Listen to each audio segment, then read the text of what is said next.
Have you ever felt that there's a part of you constantly trying to hide that facet of your personality you'd rather not show to the world? Something that embarrasses you or even frightens you? Think about that for a moment. We all carry within us aspects that we banish to the shadows, believing that by doing so we'll live better lives, more accepted, more complete. But what if I told you that the very part you're most afraid to look at is the key to your true emotional healing? Carl Jung, one of the most brilliant and revolutionary psychologists of all time, discovered something that completely transforms our understanding of emotional suffering.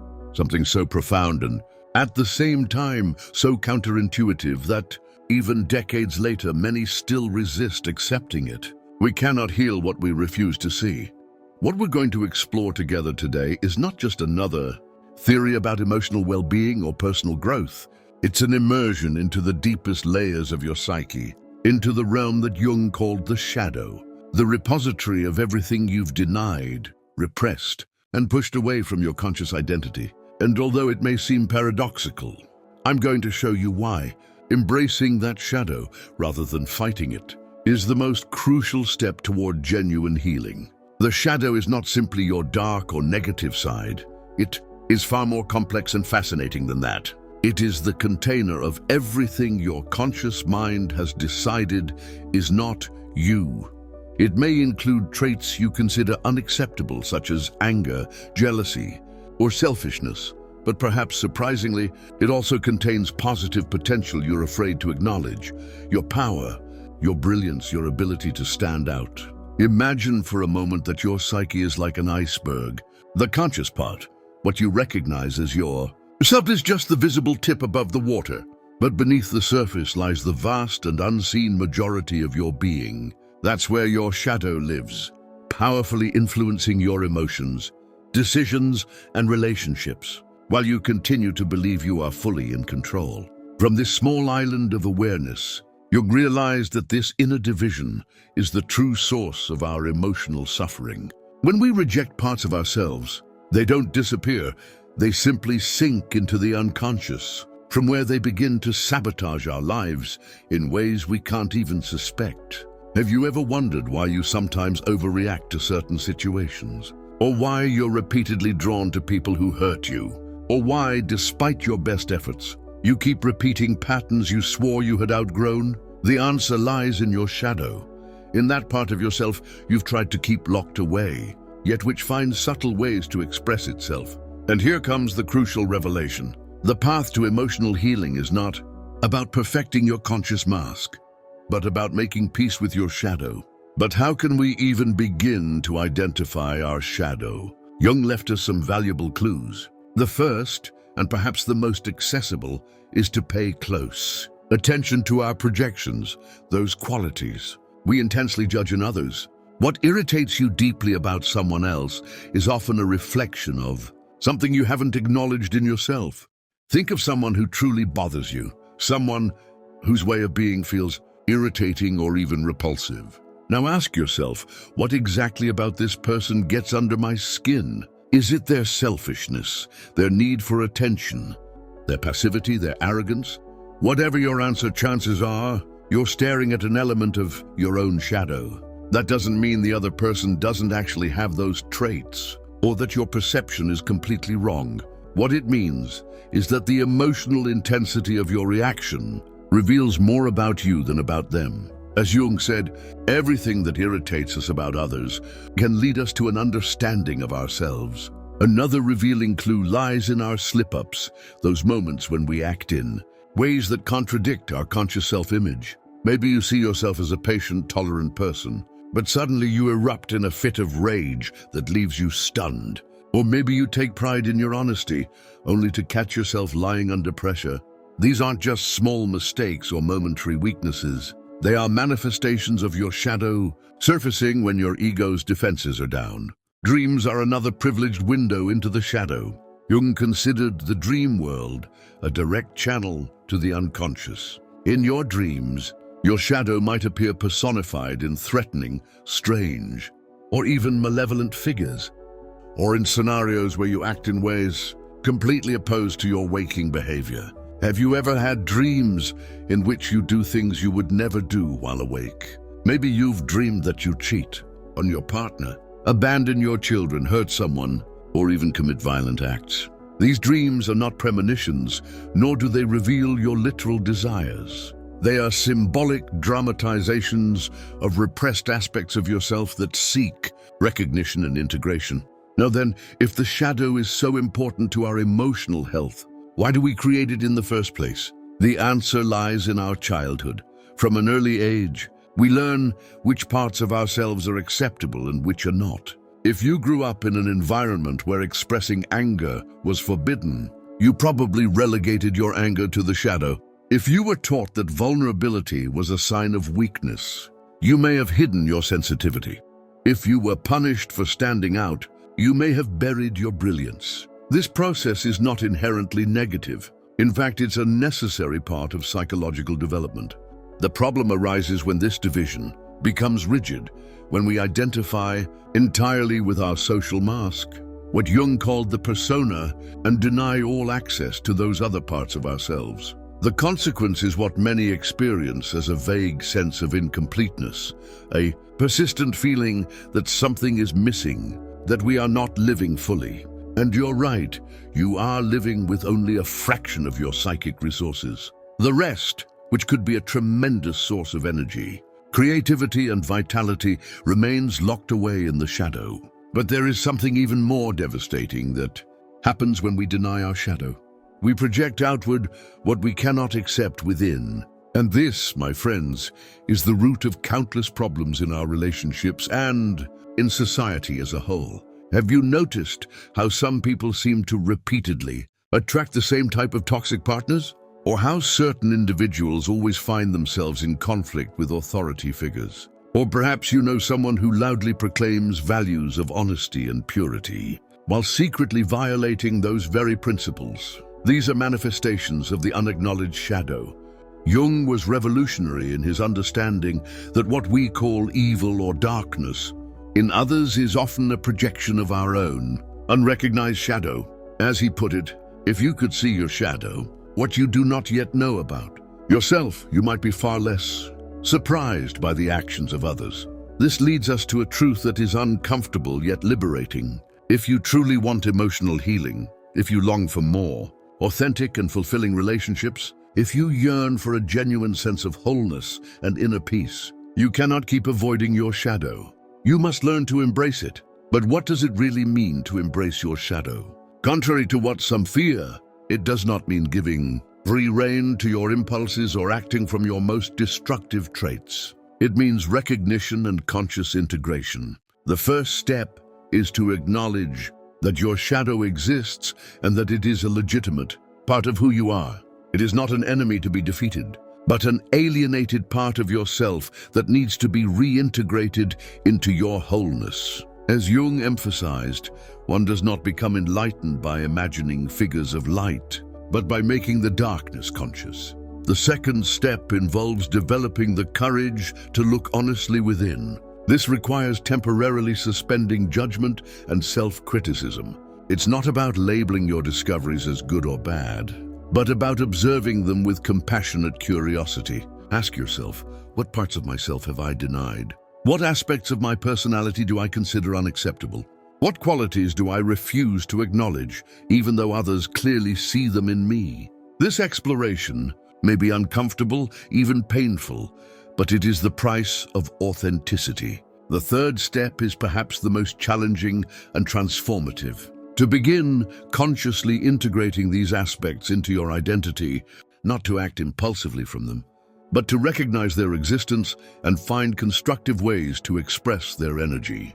For example, if you discover you've repressed your anger, it's not about becoming explosive, but about learning to feel that emotion without fear, to express it in healthy ways, to use it as valuable information about your boundaries and needs. If you've buried your vulnerability, it's not about exposing yourself recklessly, but about allowing yourself to feel deeply and to share appropriately. This process of integration is what Jung called individuation, the path to psychic wholeness. where the conscious and unconscious light and shadow work together in harmony rather than opposition.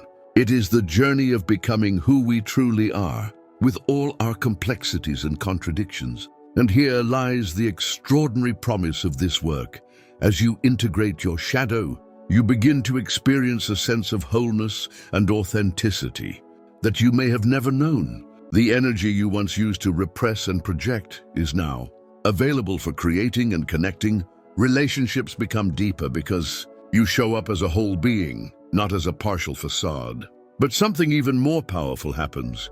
You begin to see the world with new eyes. By reconciling with your own shadow, you naturally develop greater compassion for others and their inner struggles. You no longer need external enemies because you have made peace with your inner one. Imagine how your relationships would change if you could clearly see when you're projecting your shadow onto others. Imagine being able to distinguish between a reaction based on your personal history and a genuine response to the present moment. Imagine the freedom of no longer constantly defending yourself against parts of yourself. Shadow work is neither a quick nor a linear process. As Jung warned, there is no one-size-fits-all formula for life. Each person must find their own path toward integration, and this path will inevitably include stumbles, resistance, and unexpected discoveries. Sometimes, the encounter with certain contents of the shadow can be so intense that we need the support of a professional, a therapist or analyst. Familiar with the Jungian approach? At other times, we can move forward through practices such as reflective writing, dream work, mindful meditation, or imaginative dialogue with the parts of ourselves we've denied. What matters is not the perfection of the process, but the commitment to it. As Jung reminded his patients, "I am not what happened to me, I am what I choose to become." Our childhood and circumstances may have created our shadow, but as adults, we have both the responsibility and the power to consciously relate to it. This is where many people stop, intimidated by the magnitude of the task. What if what I find is too dark, they ask. What if I can't handle what I discover? These concerns are natural, but they reflect a fundamental misunderstanding about the nature of the shadow. The shadow is not a bottomless pit of evil or depravity. It is simply the storage place of what has not yet been recognized and integrated. And surprisingly, it contains not only our negative aspects, but also positive qualities we are afraid to claim: our power, brilliance, sexuality, creativity, or ability to set boundaries. Jung observed that people often project their noblest qualities just as much as their flaws. Perhaps it's easier for you to see intelligence, charisma, or talent in others than in yourself. Perhaps you admire in others precisely the qualities you don't allow yourself to express. This too is your shadow at work. That's why shadow work not only frees us from the burden of repression, it also restores valuable psychic resources we had externalized. As Jung said, the person who looks outside dreams, the person who looks inside awakens. What I'm sharing with you today is not theoretical knowledge to accumulate, but an invitation to a transformational journey. A journey that, according to Jung, is nothing less than the central purpose of human life: to become who we truly are by integrating all the fragmented parts of our being. This journey begins with a simple yet courageous decision to stop running from your shadow and start embracing it, not as an enemy to defeat, but as an alienated part of yourself that has been waiting, sometimes for decades, to be seen and reintegrated into your wholeness. And now, allow me to share with you some concrete practices that Jung and his followers developed to facilitate this process of shadow integration. The first is to pay conscious attention to your intense emotional reactions. When you feel disproportionate irritation or rejection towards someone, pause and ask yourself, what exactly about this person bothers me so much? Then ask the crucial question, in what way, perhaps subtly or hidden, do I also possess this quality? Remember, this is not about self-punishment, but about expanding your self-awareness. The second practice is dream work. Before sleeping, ask your unconscious to reveal aspects of your shadow that need to be recognized. Keep a notebook by your bed and write down any dreams immediately upon waking. Look for people or situations that stir strong emotions, especially figures that seem threatening or repulsive. Ask yourself, if this figure in my dream represented a part of me, what would it be telling me? A third powerful practice is what Jung called active imagination, a conscious dialogue with the figures of your shadow. Find a quiet space, close your eyes, and visualize an aspect of yourself that you have rejected or repressed. It might be your angry side, your selfish part, or any facet of yourself that you have denied. Imagine it as a figure you can speak with. Ask it what it needs, what it has to teach you, how it might be expressed constructively in your life. These practices may seem simple, but they are profoundly transformative tools. As Jung warned, the encounter with oneself is one of the most unpleasant experiences one can face, but nothing brings us closer to enlightenment than this meeting. It is important to understand that shadow integration is not a one-time event, but an ongoing process. As we grow and evolve, we continue to uncover new layers of our shadow. The goal is not to eliminate it completely. That would be impossible, but to develop a more conscious and fluid relationship with it. And as you move forward in this work, something extraordinary begins to happen. Projections lose their grip. Disproportionate emotional reactions diminish. Relationships become more authentic. Repetitive patterns begin to dissolve, and you gradually emerge as a more whole, more compassionate and more empowered person. But perhaps the most precious gift of this process is inner reconciliation. The peace that arises not from the absence of conflict, but from having integrated the opposites within yourself. As Jung expressed, acceptance of oneself is the essence of the moral problem and the epitome of a whole outlook on life. The emotional suffering we experience, anxiety, depression, addictions, recurring relational conflicts are, to a great extent, symptoms of this inner division, of this war against parts of ourselves. True healing does not consist in silencing these symptoms, but in listening to their message and restoring the psychic wholeness that has been lost. In a world obsessed with superficial positivity and quick fixes, the Jungian approach may seem countercultural. It asks us to look directly at what we've been avoiding, to embrace what we've rejected, to integrate what we've fragmented.